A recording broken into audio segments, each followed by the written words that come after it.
This card is called Fallen Hero. Not villain, not monster, not final boss. Fallen Hero. And once I tell you the story behind it, you'll understand exactly why the name was chosen and why it hits the way it does. Before he was a villain, before the silver hair and the 7-foot sword became symbols of destruction, Sephiroth was the greatest soldier who ever lived. And I mean that without exaggeration. He was the kind of soldier that wars ended because of. Missions completed before anyone else arrived. A reputation so immense that just his name on a mission report made Shinra's enemies stand down. Zack Fair, who you'd know from Crisis Core, worshipped him. Cloud Strife built his entire identity around becoming just like him. He was brilliant, disciplined, composed. He carried a blade called the Masamune, longer than most men are tall, with the kind of ease that only comes from something deeper than training. And yet, none of it was really his. Not the strength, not the calm, not the gift. All of it. Every part of what made Sephiroth exceptional came from something that had been done to him before he was even born. Without his knowledge and without his consent. This is where this story starts.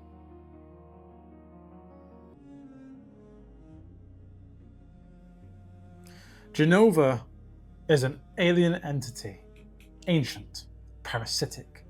It crashed on the Earth thousands of years before the game begins and nearly destroyed it, until the Cetra, the ancient civilization of the planet, managed to contain it. Now Shinra, the mega corporation running the world of Final Fantasy VII, digs it up. They mistake it for a Cetra, and they decide that they can use it. Professor Hojo takes Jenova's cells and injects them into his unborn son.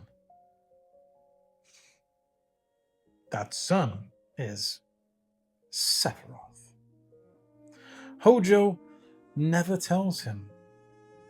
Sephiroth grows up believing his abilities are his own. He has no idea that inside every cell of his body is something alien, something that belongs to a consciousness older than human civilization. Later, the soldier program is built on the same science. Cloud, Zack, countless others, all injected with Jenova's cells to make them stronger, faster, and more controllable. And here is where the card becomes something extraordinary. Because Hojo had a theory, the reunion theory. His hypothesis: the Jenova cells, once separated, spread across different bodies, different people, will always seek to converge. They want to come back together. They pull towards each other.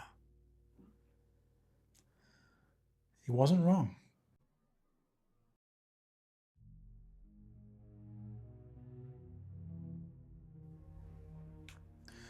Sephiroth finds out the truth at Nibelheim. He's on a mission, standard assignment. He goes into the Shinra mansion and he finds the research files, Hojo's files, and he reads what he is. He reads that he was never fully human, that his strength belongs to something else, that his entire identity the hero, the legend, the greatest soldier. It was built on the foundation of an alien parasite injected into his cells before he could even speak. And something in him breaks. He burns Nibelheim to the ground, an entire town. He walks through it slowly. He goes to the Genova containment chamber and he takes the head. Cloud stops him, barely, and they both fall into the life stream, Sephiroth and Genova's head. And here is where the fallen hero becomes something more than a title. Because Sephiroth doesn't die. He never dies. He merges with Genova's consciousness in the life stream. And from there, from inside the planet itself, he begins to reach back out into everyone who carries his cells, pulling them, summoning them. The reunion has begun.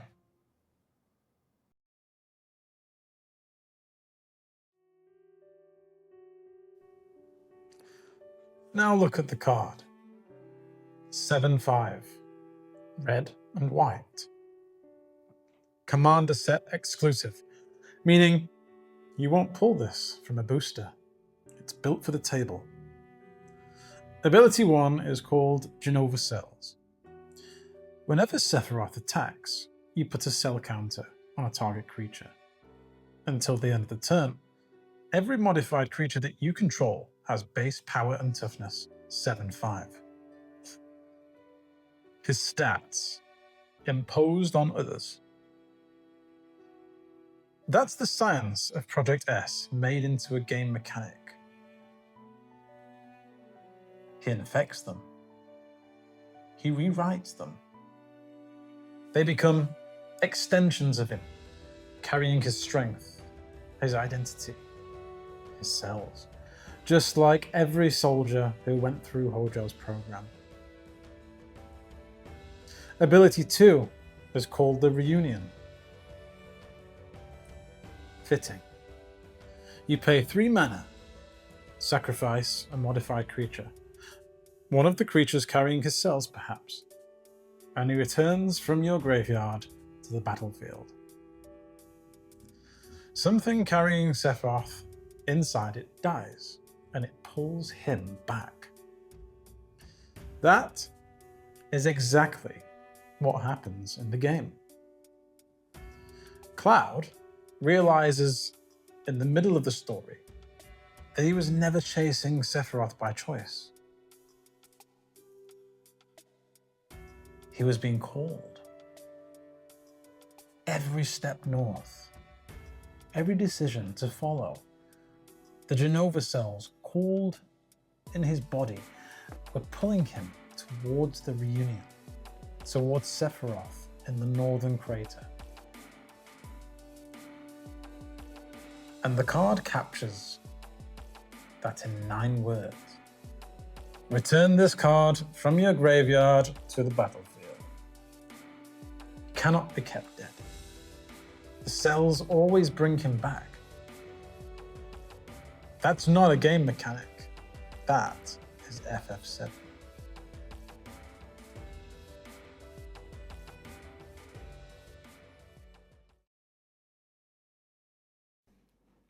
So, does Sephiroth, Fallen Hero, do justice to the story? I'd argue it does more than that. You see, most cards in this set give you the iconography, the look, the name, the power level that singles this as an important character. This card gives you the psychology. The Genova Cell's ability, it doesn't just reference the science, it plays out the dynamic. He spreads himself into others. He overwrites them. They fight with his strength, and when they die, They pull him back because that is what the cells do. It's what they've always done. The name says it all, really. Fallen hero. Not a villain. Not a destroyer. Not planet's enemy. Fallen hero. Because somewhere beneath everything that Genova made him, beneath the madness at Nibelheim, beneath the one black wing, beneath the meteor and the plan to become a god, once there was a man who was genuinely great, genuinely admired, and genuinely worth following. And that man was taken from him by science, by a corporation, by a father who used him as an experiment. That's not a card rating. That is a story worth knowing. This is One Eye MTG, Tale Behind the Card. I'll see you in the next one.